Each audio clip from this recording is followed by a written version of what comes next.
Queria começar por cumprimentar o Sr. Governador do Banco de Portugal, agradecer-lhe o conjunto de reflexões que quis partilhar connosco e, naturalmente, começar por aquilo que é um desafio quase incontornável, é abordar o conjunto de reflexões inicial que nos quis comunicar. O Sr. Governador começa por fazer um diagnóstico da evolução do endividamento do país na última década, digamos assim. Mas eu creio que, para além da inventariação de factos, importava talvez, e julgo que o Banco de Portugal tem esse papel e essa incumbência, essa atribuição, essa, passa a expressão, obrigação, era de percebermos porque é que a nível nacional isso sucedeu, isto é, inventariar bem as causas que determinaram essa situação. E eu julgo poder partilhar em resposta que há pelo menos, naturalmente, pelo menos uma delas foi referida pelo Sr. Governador, mas há outras que importava talvez lançar para o debate também. E a primeira reflexão tem a ver com como é que Portugal chega ao nível de dependência externa da sua economia com os níveis tão acentuados que sucederam, enfim, durante a década de 2000 a 2010, não apenas como produto de políticas tomadas nessa década, mas como consequência de políticas tomadas numa fase precedente. Isto é, não basta nós agora vermos alguns responsáveis políticos, e bem, finalmente, reconhecer, e eu não vou dar exemplos, nem de setores de atividade, nem de personalidades, que hoje defendem que é importante apostar em dinamizar ou redinamizar determinados setores económicos, fazendo um pouco a meia-culpa pela destruição desses setores económicos no passado precedente. Porque foi isso também que nos conduziu a esta situação de dependência. E quando falamos de destruição da nossa capacidade produtiva na agricultura, nas pescas, na indústria, nos serviços, também nós estamos a falar daquilo que foi a causa precedente a uma situação crescente e insustentável, é verdade, de dependência externa. Falou na degradação da poupança, é verdade. É uma causa, porventura aquela que abordou de uma forma mais detalhada. Mas importa também clarificar quais foram os posicionamentos e as políticas que assim o determinaram. E eu até estou de acordo aqui que a degradação da poupança é o resultado de políticas da década, da própria década, tomadas na própria década, designadamente na segunda metade da década de 2000.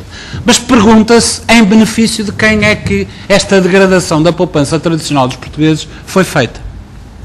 Quem é que foi prejudicado, se não foi o Estado, e quem é que foi beneficiado, se não foi o setor financeiro tradicional, com esta política de degradação da poupança. Eu estou a falar de instrumentos de poupança tradicional dos portugueses que todos conhecemos. Depois, uma terceira causa que tem a ver, e esta é uma causa não apenas nacional, mas mundial, tem a ver com aquilo que é a sobreprodução da economia. A sobreprodução industrial, designadamente, que não tem correspondência na capacidade aquisitiva através do poder de compra degradado das populações, ou então da assimetria de rendimentos a nível mundial, que impede a absorção desta sobreprodução. E esta sobreprodução é naturalmente, depois como é que é respondido este problema? Através naturalmente de quê? Daquilo que se designa vulgarmente pela financeirização da economia. Isto é, do crédito fácil para absorver os excedentes da sobreprodução a nível mundial, não tanto a nível nacional, mas a nível mundial. Portanto, este problema é um problema que tem que ser abordado para que não se repita, Sr. Banco de Portugal. Quer os problemas da dependência externa, no caso do nosso país, quer o problema da financeirização da economia ao nível mundial. Portanto, deixe-me partilhar estas reflexões, entre outras, para aquela que nos trouxe. porque me parece que é abordar o problema de uma outra faceta e que tem a ver com depois as opções a tomar hoje em dia. O Sr. Governador do Banco de Portugal também fala e faz um diagnóstico daquilo que é a transferência para a economia real daquilo que foi originariamente uma crise financeira. Muito bem. Falou nos estímulos orçamentais, mas creio que há uma lacuna na sua abordagem, Sr. Governador do Banco de Portugal, e que é a política monetária associada aos estímulos orçamentais. E nós percebemos, e fazendo a linha daquilo que sucedeu em 2008 e 2009, nós temos que dizer que as políticas monetárias do Banco Central Europeu corresponderam, passa a expressão, a um ditado popular de lançar gasolina para o fogo. E nós percebemos que enquanto a Reserva Federal Americana tinha políticas de crédito com taxas de base de quase 0%, nós percebemos a relutância do Banco Central Europeu e a sua constante obsessão pela estabilidade de preços e não pela economia real. Como, aliás, sucede agora. E por isso a minha primeira pergunta é exatamente esta. Nós estamos num ano em que estamos por uma crise soberana da dimensão que estamos, com a situação na Europa que temos. Bom, e o que é que percebemos é que o Banco Central Europeu subiu 2 vezes a taxa base de juros na zona euro. Agora prepara-se para descer. E já agora gostava de ouvir a sua opinião sobre esta matéria sensível, porque tem a ver com a competitividade da nossa economia. Tem a ver com a economia real. Tem a ver com a capacidade mínima das empresas a acederem ao crédito. Eu sei que depois os bancos fazem o seu jogo e lançam os seus spreads. Mas também é verdade que é inexorável que se a política de taxa base for 0, como é a da Fed, ou praticamente 0, em vez daquela que é a do Banco Central Europeu, insistentemente tomada este ano, naturalmente nós estamos perante um cenário diferenciado e temos uma base de competitividade que não passa, por exemplo, da nossa economia, competitividade da nossa economia, que não passa simplesmente por outros fatores que são aqueles que estão no memorando da Troika, que são fundamentalmente o ganho de competitividade à custa da degradação de direitos e do esmagamento daquilo que são as relações do poder laborais e a capacidade do custo de trabalho direto e indireto. Bom, os fatores de produção, onde estão? Sr. Governador do Banco de Portugal, que medida mais anticompetitividade da nossa economia é que nós podemos ter do que aquela que foi tomada recentemente com a subida do preço da energia, 17%. E é isto que é contraditório, incompreensível, quando se estão a exigir sacrifícios e degradação do custo de trabalho. O que é que nós queremos para Portugal, afinal, Sr. Governador? É o retomar de uma economia baseada na política dos baixos salários e da degradação de direitos? É uma aproximação por baixo a países do terceiro mundo, chamemos assim, em que as condições sociais, ambientais, etc., de produção são inaceitáveis? É esta a aproximação que nós queremos? Ou a inversa? E esta questão não pode deixar de ser respondida.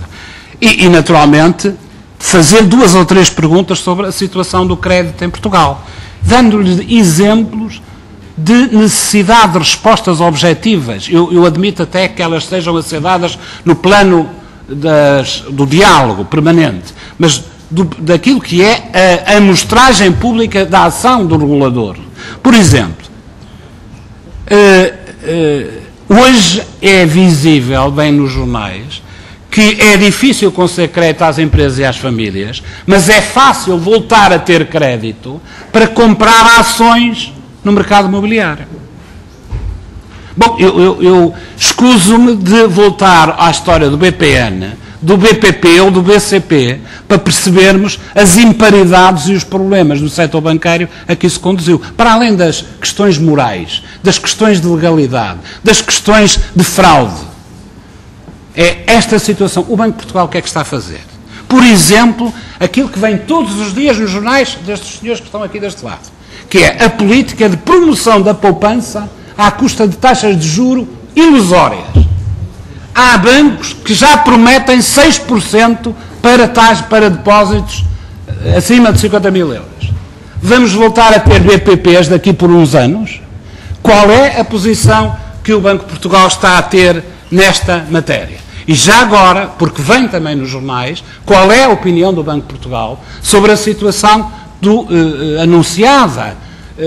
Enfim, não há provas de ir ao Banco de Portugal. Não, investiguem, façam como o jornalista fez, que se disfarçou de cliente, ponham um funcionário do Banco de Portugal a funcionar como cliente e vão ao Deutsche Bank perceber se é ou não verdade. Aqui, e é admissível aquilo que vem nos jornais sobre os depósitos dos portugueses estão seguros se forem depositados no Deutsche Bank, que é alemão.